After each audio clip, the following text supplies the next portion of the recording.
Assalamualaikum warahmatullahi wabarakatuh. Alhamdulillah rabbil alamin wassalatu wassalamu ala asyrafil anbiya wal mursalin sayyidina Muhammad wa ala alihi washabbihi ajma'in. Rabbi shrah li sadri wa yassir li amri wahlul 'uqdatam min lisani yafqahu qawli. Amma ba'du. Kita sambung balik kitab kita ni Sahih Fiqh Sunnah karangan Abu Malik Kamal bin As-Sayyid As-Salim. Sahih Fiqh Sunnah karangan Abu Malik Kamal bin As-Sayyid As-Salim. Dan kita ni bab hudud dan bab hudud lagi. Jadi kita sambung balik muka surat 122 jilid kelima kita ni, iaitu hukum orang yang menerima persaksian seorang yang telah melakukan qazaf setelah bertaubat. Jadi ada dua pendapat. Pertama, tak diterima persaksiannya sekalipun ia telah bertaubat, tak terima dah. Sebagai hukum dan sebagainya tak terima. Sekali je dia buat qazaf, tak terima persaksian. Pendapat kedua ni, hari ni kita nak start baca persaksian orang yang melakukan qazaf menuduh orang yang lain berzina diterima bila itu bertaubat. Bila ia bertaubat terima. Okey. Kita baca lah ni bab kedua, hujung-hujung dalil ni nah. Pendapat kedua ni, persaksian orang yang melakukan qazaf menuduh orang yang lain berzina terima bila dia telah bertaubat. Maka ada bukti dia bertaubat, maka dia terima persaksian dia. Ini merupakan mazhab jumhur ulama, di antara mereka adalah Malik, Syafi'i, Ahmad dan sekelompok dari kalangan salaf, antara lain Sa'id bin Musayyib. Terkait ini terdapat amalan para sahabat radhiyallahu anhum. Di antara hujah mereka adalah sebagai berikut. Pertama dia hujah pertama, pengecualian pada ayat mulia tersebut rujukannya adalah dua kalimah yang bersambung sebelumnya dan dalam firman Allah Ta'ala yang bunyi, A'udzubillahi minasyaitonir rajim. Wa la taqbalu lahum syahadatan abada wa ulaika humul fasiqun. Dan janganlah kamu terima kesaksian mereka untuk selama-lamanya. Mereka itulah orang yang fasik. Surah An-Nur, surah ke-4 ayat 4. Hal ini dibangun pada asalnya oleh jumhur ulama menyisihi pendapat kalangan ulama mazhab Hanafi. Dalam hal bahawa jika kalimah pengecualian datang setelah dua kalimah yang saling bersambung, maka itu kembali kepada seluruhnya, kecuali dengan dalil naqli ataupun akal yang mengkhususkannya dengan sebahagiannya sahaja. Jadi kalau dua ayat tu bersambung, pengecualian tu panjang, kecuali kalau dia bertaubat, maksudnya kecuali berlaku lah. Jadi dia qazah ni, maka dia fasik. Maka dia ni dosa fasik, kecuali dia bertaubat gapo tu. Jadi kecuali tu untuk dosa dan juga untuk dia sebagai saksi penyaksian . Jadi itu pendapat ulama mazhab jumhur ulama yang lain bertentangan kaedah untuk faham dalil ni. Kaedah kecuali ni istisna kecuali ni ia berbeza faham . Abu Ubaid berkata, ini menurutku adalah pendapat yang dipakai sebab orang yang mengatakan pendapat ini jauh lebih banyak, dan pendapat ini merupakan pandangan yang paling kuat. Tidaklah perkataan terhadap sesuatu lebih banyak daripada perbuatan, dan kaum muslimin tidak berbeza dalam hal penzina yang dicambuk bahawa persaksiannya terima bila ia telah bertaubat . Jadi ramai ulama ni dan orang Islam ni terima dah. Ya masalah saksi biasa tak apalah. Masalah saksi, masalah harta benda gapo ni, jadi masalah kalau dia tidak boleh jadi saksi ni. Jadi masalah dia nak dalam harta noh, masalah tanah, masalah undang-undang macam-macam lah ya. Jadi tak, kalau kes dia saksi, dia ni fasik ya. Dia qazah tu kira fasik walaupun dia dah taubat, dah insah, mau payahlah hak tu, dia takutnya dah. Yang kedua, hujah yang kedua, perbuatan para sahabat radhiyallahu anhum tentang hal ini. Di antaranya adalah kisah qazaf terhadap Al-Mughirah bin Syu'bah radhiyallahu anhu. Maka sesungguhnya Umar radhiyallahu anhu menerima persaksian Nafi' dan Syibli tak kali keduanya telah bertaubat, dan menolak persaksian Abu Bakrah tak kali ia enggan untuk bertaubat. Dia ada kisah ni. Jadi ada kisah pasal qazaf terhadap Mughirah bin Syu'bah. Jadi persaksian Nafi' dan Syibli dia terima. Persaksian Abu Bakrah ditolak dah kerana dia akan bertaubat . Sanad sahih hadrat Abu Razak dengan sanad yang sahih dari Ibn Musayyib, ia berkata 3 orang bersaksi atas Mughirah bahawa ia telah berzina. Namun hal itu dibantah oleh persaksian Ziyad. Umar Khattab lantas memberikan hukuman had atas ketiga-tiga orang tersebut, dan dia berkata kepada mereka, bertaubatlah secaya persaksian kalian kembali terima. Maka dua orang tersebut bertaubat setelah itu, sementara Abu Bakrah enggan untuk bertaubat sehingga persaksiannya tidaklah terima. Terdapat jalur yang lain terkait riwayat ini. Jadi dia kena hukum qazah. Lepas tu dia kena walaupun taubat kena godai juga dan kena rotan juga 80 kali rotan tu dah. Cuma ni dua orang tu dia kata insah dah, dia tak silap tuduh orang dah. Dia nyesal lah, ngaku silap. Lepas tu seorang lagi nama dia Abu Bakrah. Dia tak tarik, dia kata dia nampak sungguh. Dia kata ya dak, saya tu bukan tuduh kuasa orang. Memang dia kerahkan menyebabkan dia tidak terima persaksian dia dan bab lain. Itulah hujah ni nak. Ibnu Qudamah telah menceritakan dalam buku ni bahawa hal ini merupakan ruang ijma' kesepakatan dari para sahabat radhiyallahu anhum ni. Jadi benda ni seolah sahabat ni sepakatlah. Dia guna hujah ni dah. Seolah Umar ni bukan sekadar hukum saja, tanya untuk taubat atau sini. Kalau taubat lepas ni terima persaksian. Kalau tak taubat lepas ni saksi gapo tak boleh diterima dah. Yang ketiga, qiyas atas kaedah syariat yang menjadi hujah dan dari diterimanya persaksian orang yang telah bertaubat. Qiyas atas kaedah syariat ni. Kaedah syariat ni, qawaid syariah ni tinggilah nah. Para ulama tersebut beralasan di antara perkara besar ditolaknya persaksian adalah kekufuran, sihir, membunuh jiwa, mendurhaki kedua orang tua dan zina.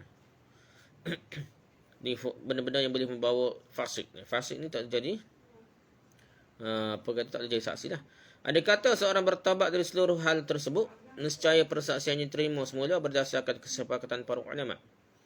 Kerananya seorang yang telah bertaubat dari perbuatan qazaf, menuduh orang lain berzina, lebih utama untuk terima persaksiannya daripada dosa tersebut yang lebih besar lah.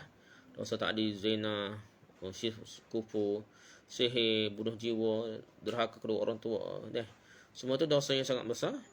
Hak tu perkara terima persaksian dia kalau dia telah bertaubat. Adalah, nampak lah. Saya sebelum ni kaki disko tak pergi disko dah tak. Di masjid kau tukar nampak lain tu. Boleh terima persaksian ni lah. Para ulama tersebut juga menyatakan tidak ada perjanjian dalam syariat terhadap satu dosa yang telah dilakukan taubat darinya lalu tersisa bekasnya yang menjadikan ditolaknya persaksian. Bukankah hal itu tidak lain merupakan persisahan yang bersumber darinya dan persisahan terkait sabda Rasulullah SAW, at-taibu minaz zambi kaman la zambalah.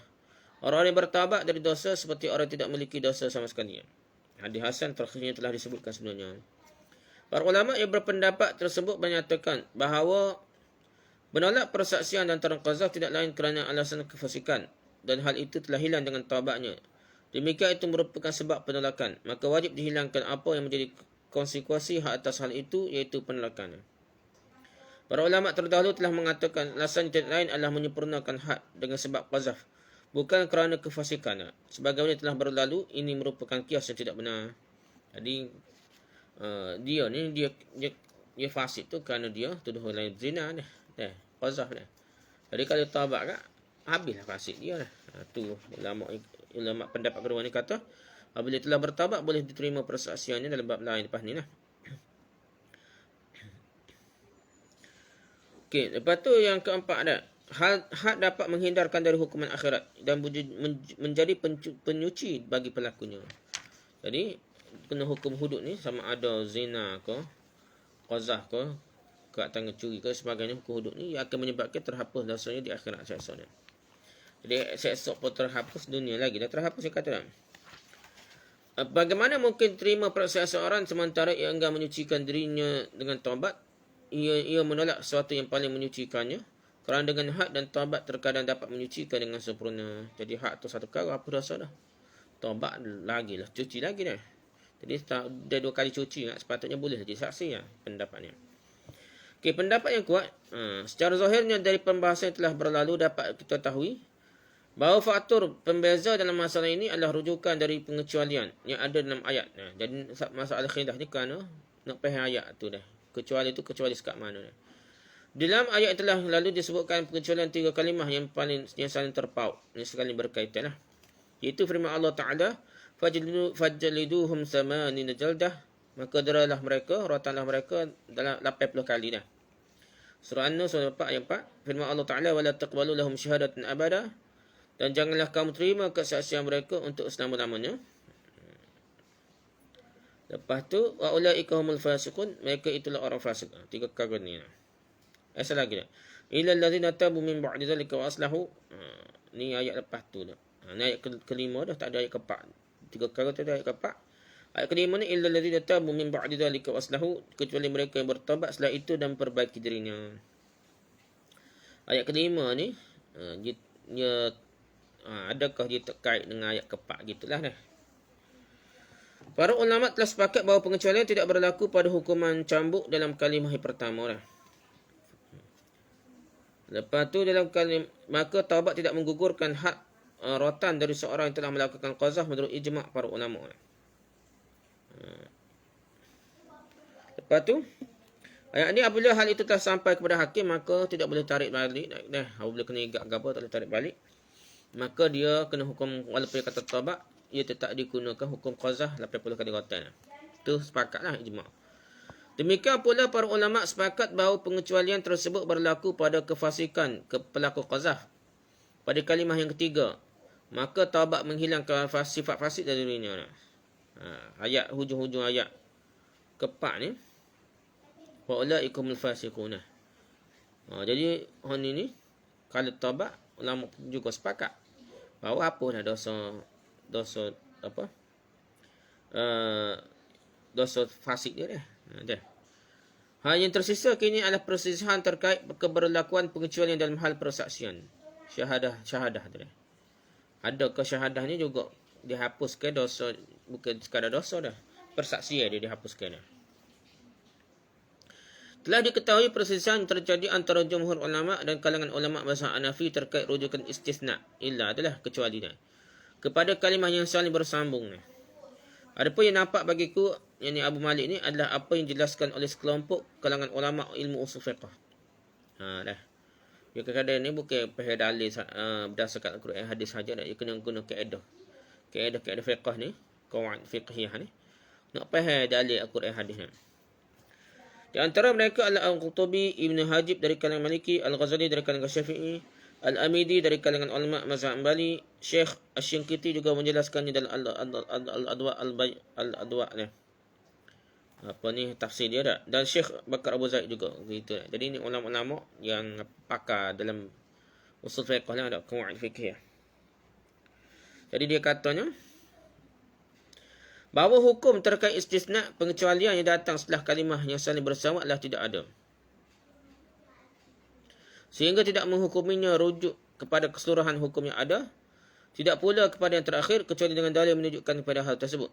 Menurutku, perbuatan para sahabat dan juga keumuman syariat terkait orang yang bertaubat seperti orang tidak memiliki dosa membenarkan dalil yang menjadikan pengecualian kembali kepada dua kalimah, sebagaimana dikatakan oleh jumhur ulama, sehingga dengan taubat tersebut menghapus penolakan persaksian dan hukum fasik atas dari pelakunya. Wallahu a'lam. Jadi katanya bukan semata-mata illa tu istisna untuk dua perkara. So pun tidak, dua pun tidak, tengok keadaan lah. Tapi yang pentingnya berdasarkan dalil lain dah. Jadi dalil lain tu ada hadis riwayat Umar Khattab tu, sahabat pahal gitu, hak itulah pengukuh kefahaman jumhur ulama, barulah kita boleh sokong ayat tu jadi hujah bahawa pengecualian itu pada dua-dua perkara, fasik dan syahadah lagi dah. Bukanlah kerana illa semata-mata tak nak sor-sor kengelah kedua ke tak. Dia kena tengok dalil aku hadis lah yang pula dah. Gitulah hujah dia. Cara taubat pelaku qazaf. Adapun cara taubat yang dengannya hukum fasik dihapuskan dari diri pelaku qazaf atau dua zina ni, dan persaksiannya diterima semula, maka menurut ulama terdapat dua pendapat. Cara taubat ni kena taubat gana, ada dua cara dah. Lihat tafsir Qurtubi, Nihatul Mustah dan Mughniyah. Pertama, cara taubat tersebut tidak terjadi kecuali dengan mendustakan dirinya sendiri terkait qazaf, yang ini menuduh orang lain berzina yang dilakukannya, yang mana ia dapat dikenai had dalam hal itu. Hukum wuduk 80 kali, tak secara taubat kena bedah juga dah. Cuma lepas bedah ke sebelum bedah pun kena oyak dia dah. Selepas rotai ke sebelum kena rotai ke, kena oyak dia, tarik balik ke dah. Lagi dia kena dustakan dia sendiri. Saya maaf lah, saya berlawak sana, saya dusta, saya jahat ke apa tak, saya salah tengok lagi apa, macam-macam lah. Ini merupakan pendapat Umar radhiyallahu anhu berserta sekelompok dari kalangan salaf. Ini juga merupakan pendapat mazhab Imam Syafi'i dan Ahmad. Adapun hujah mereka adalah sebagai berikut. Pertama hujahnya. Kisah Umar radhiyallahu yang telah berlalu terkait hukuman had yang dia kenakan pada Abu Bakrah, Nafi' dan Shibli bin Ma'bad atas tuduhan zina mereka kepada Al-Mughirah bin Syu'bah. Di dalamnya disebutkan bahawa Umar radhiyallahu berkata kepada mereka, bertaubatlah kalian, nescaya persaksian kalian diterima semula. Mereka bertaubatlah dua orang, iaitu Nafi' dan Shibli bin Ma'bad. Sementara Abu Bakrah tidak bertaubat, sehingga persaksiannya pun tidak terimalah lepas tu. Hadis saya takhirnya telah disebutkan sebelumnya. Di dalam riwayat lain disebutkan tak kala selesai merontan Abu Bakrah berdiri dan berkata, aku beraksi bahawa dia telah berzina. Disebut mula. Saatnya sahih Hadirat Ibnu Abi Syaibah.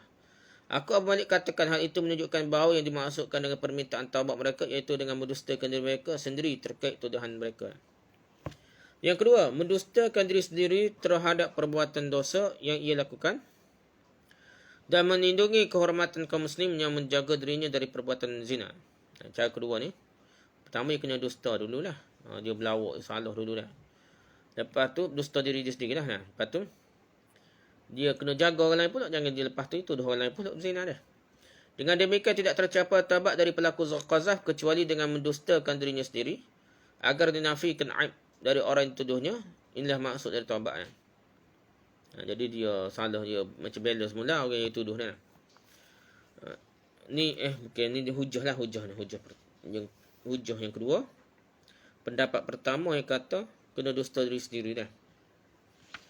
Yang kedua, pendapat kedua, taubat pelaku qazaf cukup dengan memperbaiki dan perbaguskan keadaannya, menyesali atas apa yang ia lakukan dan memohon ampun sekalipun ia tidak mendustakan dirinya.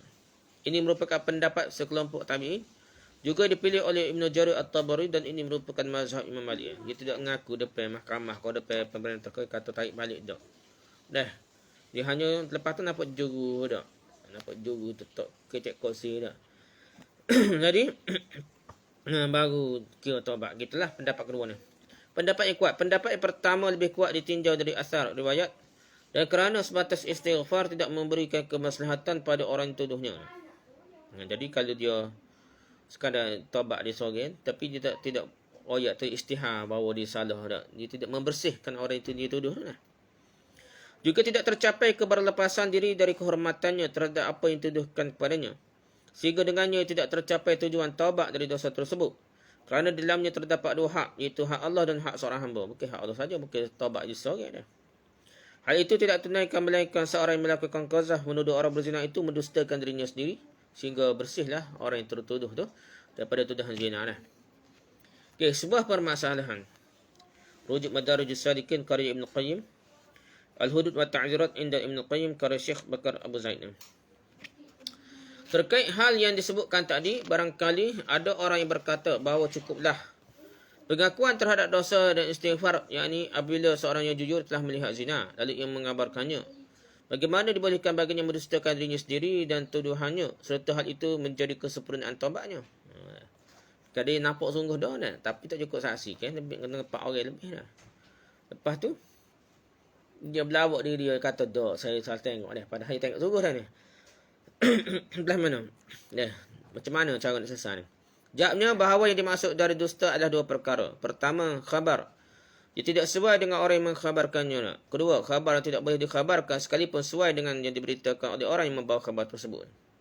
Jadi ada dua cara dosa lakon. Yang pertama, benda tu betul, salah. Benda tu salah tu memanglah dosanya tipu dah, fitnah orang.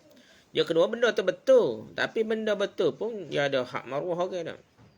Jadi itu dah orang ni, walaupun benda tu orang tu betul-betul buat salah, zina sungguh pun, dia bukan mesti kita cerita kat orang dah. Kecuali memang ramah tengok, dia ramah tengok tu maksudnya memang dia ni cari pasal buat depan orang ramah dah. Tapi kalau kita 2-3 orang, kita tidak nak jatuh maruah orang tu, bukan siapa lagi sampai tahap tu dah. Jadi tetap salah.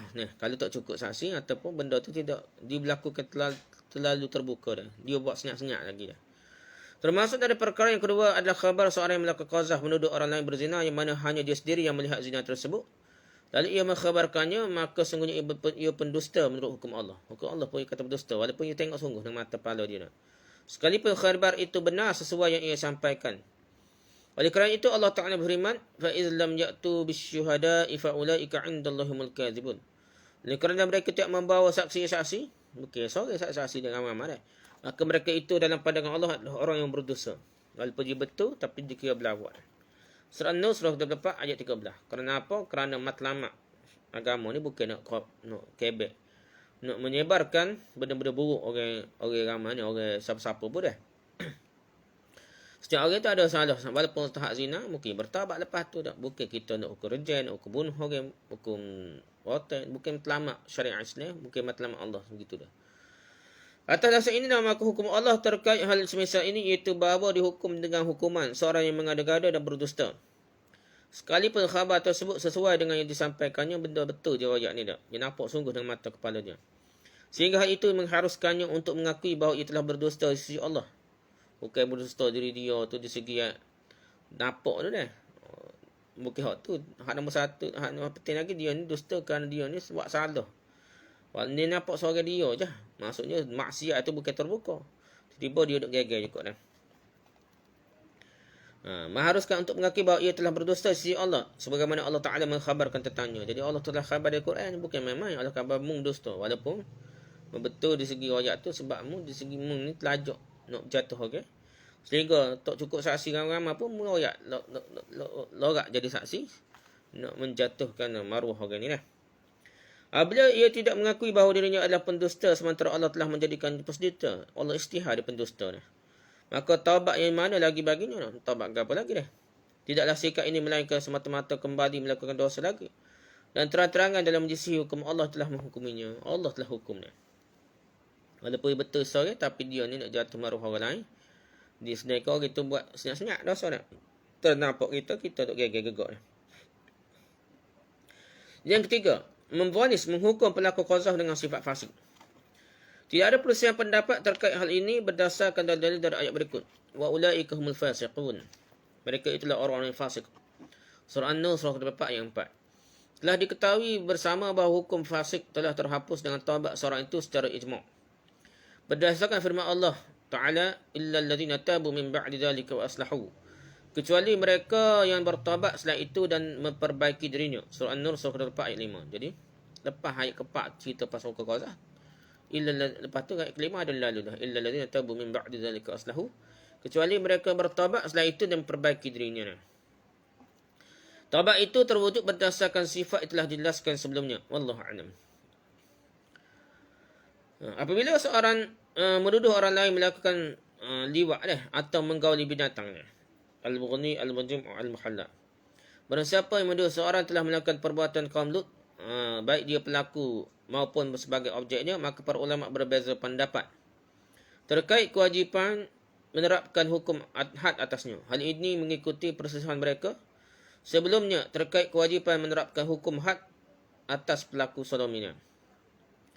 Al-Hasan, An-Nakhi, Az-Zuhri, Malik, Asy-Syafi'i dan Ahmad dikeluar perkataan Abu Yusuf dan Muhammad bin Al-Hasan. Mereka berkata orang itu wajib dikenai hukum had qazaf juga. Jadi jumhur ulama ni ramailah dia kata kena hukum had qazaf lah. Atau kata Abu Hanifah dan Ibn Hazm berkata tidak ada had baginya. Tapi ada kata tuduh liwat tak hukum qazaf. Tak kena hukum had qazaf lah. Sebelumnya telah dijelaskan bahawa pelaku liwat wajib dikenai hukum had sebagaimana yang dikatakan oleh jumhur ulama. Maka kami katakan demikian juga had diwajibkan atas seseorang yang telah menuduh orang lain berbuat liwat. Demikian pula halnya terkait seseorang yang telah menuduh orang lain menggauli binatang. Itu dah orang itulah setubuh binatang dah. Contohnya kambing ke apa dah. Orang yang berpendapat wajibnya had atas seorang yang menggauli binatang, maka ia berkata wajib dikenai hukum had atas orang yang menuduh orang lain telah menggauli binatang.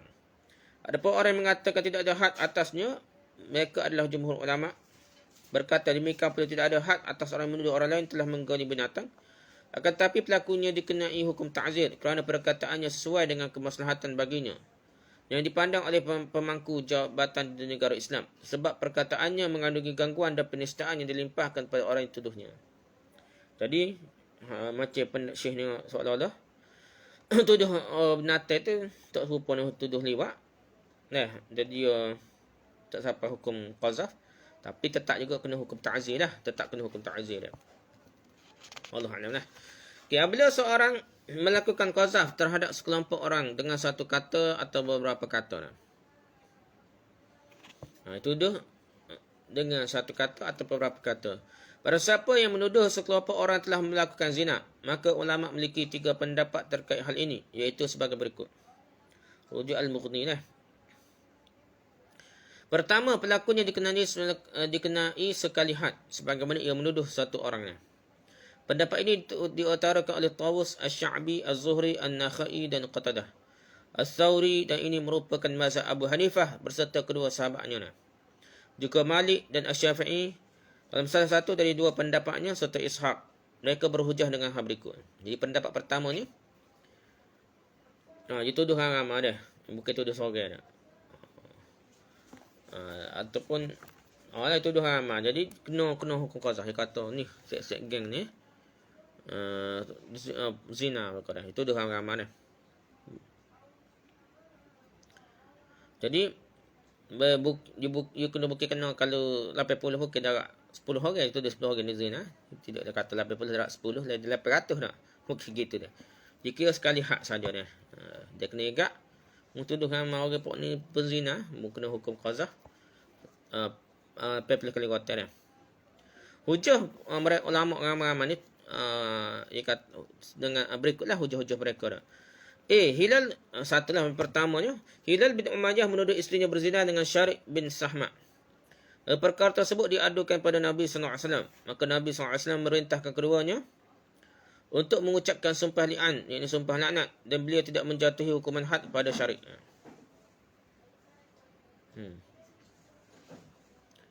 Jadi Hilal bin Umayyah ni dituduh bini dia itulah li'an, nampak li'an dia, tuduh bini dia berzina dengan Syarih. Syarih pula dia senyap dia gitu dah, tak cara dah. Tidaklah dia kata Hilal bin Umayyah tak ada saksi. Hilal bin Umayyah tuduh 2 orang lah. Pertama mesti dia tuduh zina 2 orang. Dia tuduh sini pertama bini dia. Hilal bin Umayyah tuduh bini dia, yang kedua tuduh Syarih. Zina sebut nama dah. Jadi Nabi tidak jadi hukum qazaf sini dah. Pada li'an dia pakai senyap gitu dah. Jadi tak kena hukuman had ke atas Syarih pun tak kena hukum had. Hilal bin Umayyah pun tak kena hukum qazaf dah. Terlepas dah. Yang kedua, orang yang bersaksi atas Mughirah telah menuduh sang wanita. Namun Umar tidak menjatuhkan hukum had pada mereka, melainkan satu had saja dah. Mughirah ni. Orang yang bersaksi tuduh Mughirah tadilah. Kita bincang tuduh qazaf je dah. Tuduh Mughirah zina ni. Tuduh dia dengan wanita ni kok dah. Bukan tuduh Mughirah saja dah. Tapi nama itu tak sebut sini kan. Mungkin tuduh juga tina tu ada nama dah. Lepas tu tapi jatuhnya so je dah. Jatuh hukum qazaf ni 80 kali ya. Tidaklah jadi 80 darab 2 jadi 120 kali kotak. Tak, 80 kali kotak saja dah. Yang ketiga, melakukan qazaf yang menuduh berzina terhadap sekelompok orang merupakan satu qazaf saja, sehingga tidak diwajibkan melainkan satu hak saja dah. Sebagaimana bila ia melakukan qazaf kepada satu orang, serupa tuduh seorang ke tuduh ramai ke, dia kena sekali 80 kali kotak saja dah. Yang keempat, hujah keempat, hak diwajibkan lantaran penistaan yang dimasukkannya kepada orang yang dituduh dengan tuduhan zina tersebut. Dengan satu had, nampak kedustaan pelaku qazaf tersebut dan hilang pula kenistaan dari orang yang tuduhnya. Dan maka wajib mencukupkan dengan hal itu. Jadi, dia kaedah dia, kita nak suruh menjaga maruah orang yang tuduh. Kini maruah dia tercala disebabkan tuduhan tu. Disebabkan kita hukum tu, tak nanti ke banyak. Pada 80 kali kotak pun pada dah nak. Mungkin maksudnya, mesti banyak dah. Dari 80 kali kotak seolah-olah pemerintah pihak kerajaan menjatuhkan maruah penuduh dah. Untuk membela orang yang tuduh dah. Tu je matlamat dia dah. Jadi padalah 20 kali tak mesti darat dengan 2 darat kalau 10 orang darat 10 orang bukan dah. Hujah kelima firman Allah Ta'ala walladzina yarmuna al-muhsanati thumma lam ya'tu bi arba'ati syuhada fajliduhum. Dan orang yang menuduh perempuan-perempuan yang baik berzina dan mereka tidak mendatangkan 4 orang saksi, maka rotanlah mereka, deralah mereka. Surah An-Nur surah 24 ayat 4.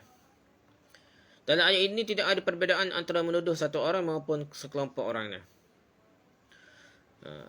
Pendapat kedua, dikenai had bagi pelakunya terhadap masing-masing orang yang tuduhnya. Kali 10 orang 10. 80 dah darat 10 800 ni. Ini merupakan pendapat Al-Hasan Basri, Abu Thawr, Abu Ibn Munzir, Ahmad dan Asy-Syafi'i dalam pendapat keduanya. Hujah mereka bahawa had merupakan hak bagi manusia. Andai kata sebahagian mereka telah memaafkan sementara secara keseluruhan tidak dimaafkan lagi, maka hak tidaklah gugur dari pelaku tersebut. Oh, ni beratlah. Dah. Pendapat ketiga, perbezaan antara tuduhan pada sekelompok orang dengan satu kata sehingga pelaku dikenali sekali had saja, atau dengan beberapa kata dia sehingga pelaku dikenai had pada setiap kata yang diucapkannya. Sebab bila qazaf tuduhan zina itu banyak, maka had qazaf itu pun sama banyaknya. Kalau kata dah, 10 orang pun zina, maka so je dah. Sekali sebut je nak. Tapi ya, mamak pun zina contoh ni nak, dolah zina, apa ya, sebutir-sebutir nak. Cukup 10 orang. Jadi soalan 10 tuduhan dah. Jadi kena kali 10 kali dah. Ni pendapat ketiga dah. Pasien ni tidak sebut. Mana pendapat yang disokong ni. Allah Alam dah. Kita rasa pendapat pertama lah. Hak biasa dah. Kecuali ya tuduh itu waktu berlainan dah. Okey, wallahu a'lam dah. Okey, hal yang menggugurkan hak qazaf. Hak qazaf dapat gugur dari pelakunya sehingga ia tidak dikenai hukuman 80 kali rawatan, iaitu dengan salah satu dari hal berikut ini. Pertama, pemberian maaf dari orang yang tuduh terhadap pelaku qazaf. Dia boleh maaf dah. Ibnu Abidin Al-Madunah, Ibdayah Mujtahid, Rawdatul Talibin dan Mughni. Kalangan ulama mazhab Syafi'i dan ulama mazhab Hanbali memandang bahawa orang yang dituduh hendaknya memaafkan orang yang menuduhnya, baik sebelum masalahnya diangkat kepada hakim pemerintah maupun setelahnya dah. Sebab hak tidak sempurna melainkan setelah meminta orang tuduh untuk memaafkannya. Sehingga gugurlah had dengan pemaafan tersebut. Sebagaimana kisah pun demikian dan seluruh hudud. Sebab penegakan had tersebut tidak berlaku dengan adanya permintaan maaf. Jadi orang yang kena tuduh tu, maaf tu dia kata boleh lepas dak. Kalangan ulama mazhab Maliki bermandang bahawa tidak dibolehkan beri maaf setelah perkara pelaku telah sampai kepada hakim, kecuali pemaafan seorang anak kepada ayahnya sahaja atau orang yang hendak menutupi hal itu dah. Sementara itu, kalangan ulama mazhab Hanafi berpendapat bahawa tidak boleh memberi maaf terhadap had terkait qazaf. Menuduh orang yang berzina, baik perkaranya telah sampai kepada hakim maupun belum sampai pun, telah diputuskan oleh hakim, tak kira dah, tak boleh maaf dah. Adapun sebab perselisihan mereka sebagaimana dikatakan oleh Ibn Rushd. Ibn Rushd ni sahalah dari kitab Bidayatul Mujtahid ni. Dia cerita sebab-sebab perselisihan pendapat di kalangan ulama. Ringkas padat lah. Apakah hal itu merupakan hak bagi Allah atau hak bagi manusia, atau hak bagi Allah dan juga hak bagi manusia? Khilaf-khilaf ni sebab nak faham. Adakah hukum qazah ni adakah hak Allah? Hukum Allah ni maksudnya hukum hudud yang ditetapkan oleh Allah. Bukan hukum macam kisah, bukan dah. Tapi kalau hak manusia, baru yang boleh maaf dah. Orang yang mengatakan bahawa itu merupakan hak bagi Allah, maka ia tidak dibenarkan pemberi maaf. Seperti dalam masalah zina. Zina ni, maaf. Siapa dia nak maaf dah? Tak boleh. Itu hak Allah SWT.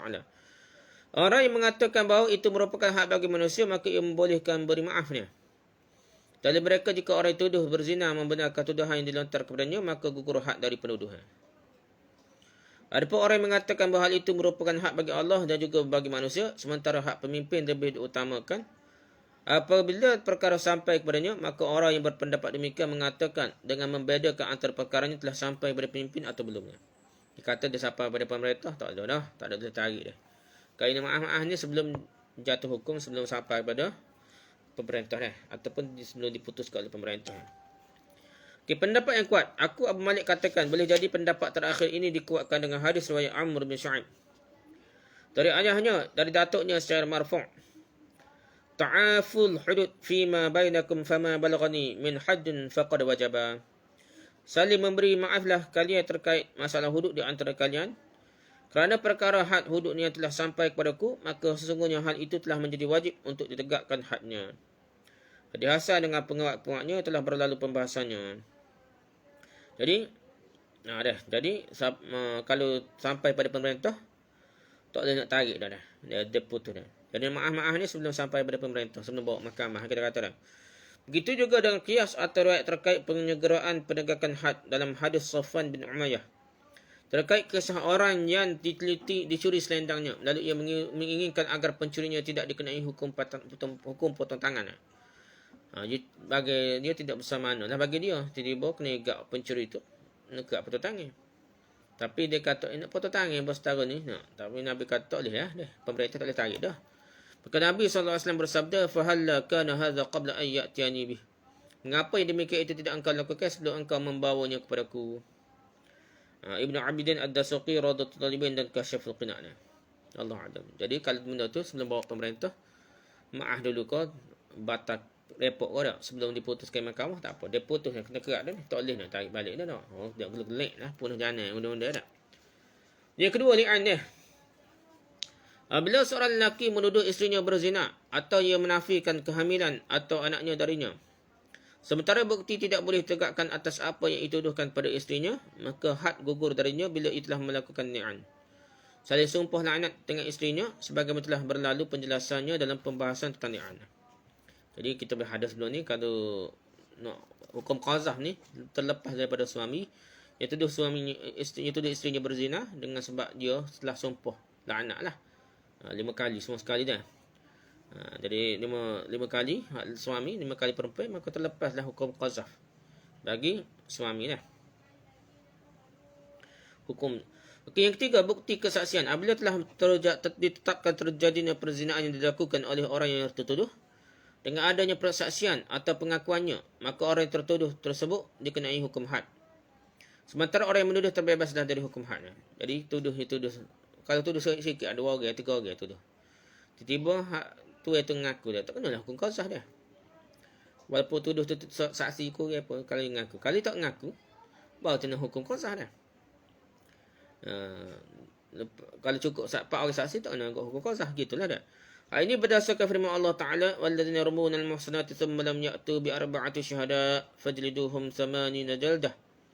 Dan orang-orang yang menuduh perempuan-perempuan yang baik berzina dan mereka tidak mendatangkan 4 orang saksi, maka deralah mereka, rotanlah mereka 80 kali. Surah Nur surah ke-4 ayat 4. Yang keempatnya, hilangnya sifat muhsan orang baik dari orang yang tertuduh. Ibnu Abidin Ad-Dasuqi Radatul Talibin dan Kasyaful Qina'. Jumhur ulama berpendapat bahawa andai kata seorang yang menjaga kehormatan dirinya dituduh berzina, lalu hilang salah satu sifat darinya, seperti orang tertuduh telah melakukan zina sebelumnya, atau yang ia murtad atau ia gila, maka gugur hak dari orang yang menuduhnya.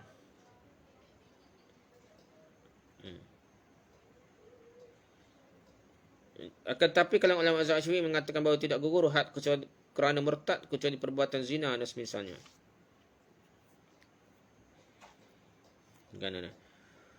Sebab sifat terjaga dari perbuatan zina merupakan syarat ditetapkan hukum had. Demikian pula kesinambungannya. Jadi ginilah kalau kata murtad gila ni, tuduh orang puak-puak ni, maka kemungkinan dia tu zina tu ada, jadi lepaslah hukum qazah bagi orang yang tuduh tu lah. Gitulah yang kata dah. Adapun kalau ulama mazhab Hanbali mengatakan bahawa apabila qazah telah tetap, maka hal itu tidak gugur dengan hilangnya salah satu syarat dari syarat-syarat muhsan setelah itu. Dan had terhadap pelaku qazah tidak gugur lantaran hal tersebut. Dituduh ni sebelumnya murtad. Contohnya. Lepas tu ada buktinya. Tiba-tiba orang tu murtad, lepas tu dia tetap kena hukum qazah juga, walaupun tuduhan dia tuduhan dia sebelum tu lagi dah, masuk Islam lagi kena hukum qazah juga. Jadi 2 pendapat lah. Yang kelima, para saksi menarik kembali tuduhannya dalam menyampaikan kesaksiannya. Lihat Al-Mawsu'ah Al-Fiqhiyah. Apabila had qazah telah tetap dengan persaksian para saksi, kemudian mereka menarik kembali dari persaksian mereka sebelum tegakkan hukum had, maka had tersebut gugur berdasarkan kesepakatan para ulama fiqh. Jadi gini tak? Dia pertama, qazah ni tuduh orang lain zina. Hukum qazah ni sebab apa? Sebab ada orang lain tuduh dia. Pula dia tuduh orang lain zina dah. Jadi saksi-saksi kata ni, mamak ni dia lepas orang ramai dalam Facebook, dalam WhatsApp ke, dalam Facebook ke, dalam Instagram ke, IG ke, dia kata dia ni berzina dah. Dia print screen ke apa dah. Kau ikut dah lah ni, zaman dulu kan. Dia kata 2 orang saksi lah ni, boleh banyak lagi bukti dah.